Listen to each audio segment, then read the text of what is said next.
باللہ من الشیطان اللعین الرجیم بسم اللہ الرحمن الرحیم۔ آج ہمارا 55واں درس مقدمہ کتاب فارسی قدیم سے۔ آج کے درس کا پہلا لفظ ہلو۔ ہلو یعنی آڑو، ہلو یعنی آڑو۔ اس کے بعد لفظ تہران، یہ تہران فارسی اردو ہے کہ تہران ایران کے ایک شہر کا نام ہے۔ اس کے بعد لفظ پشے، پشے یعنی مچھر، پشے یعنی مچھر۔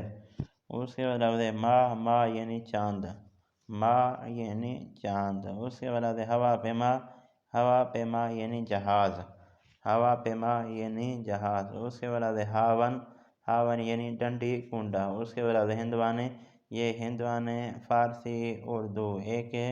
اس کے بعد لفظ ہیزم، ہیزم یعنی لکڑیاں، ہیزم یعنی لکڑیاں۔ اس کے بعد لفظ ہدہد، یہ ہدہد فارسی اردو ایک ہے۔ اس کے بعد لفظ کاہو، کاہو ان کا ایک پودا ہوتا ہے جو پالک کی طرح ہوتا ہے جو کھایا بھی جاتا ہے، ٹھیک ہے۔ ان کا ایک پودے کا نام ہے کاہو جو پالک کی طرح ہوتا ہے اور وہ کھایا بھی جاتا ہے۔ اور اس کے بعد لفظ حویج، حویج یعنی لاہوری گاجر، حویج یعنی لاہوری گاجر۔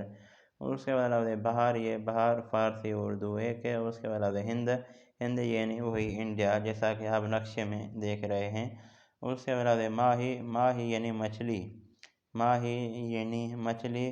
ہلو یعنی آڑو، آہو یعنی ہرن، آہو یعنی ہرن۔ یہ تھا آج کا ہمارا درس۔ امید کرتا ہوں کہ دوستان اس ویڈیو کو دیکھیں گے، اس ویڈیو کو سنیں گے، اس ویڈیو سے استفادہ حاصل کریں گے۔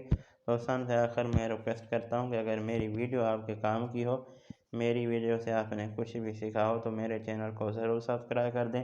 اگر آپ کا کوئی سوال ہو تو آپ کمنٹ کر دیں، انشاءاللہ کوشش ہوگی ہر ایک دوست کو جواب دیا جائے۔ والسلام۔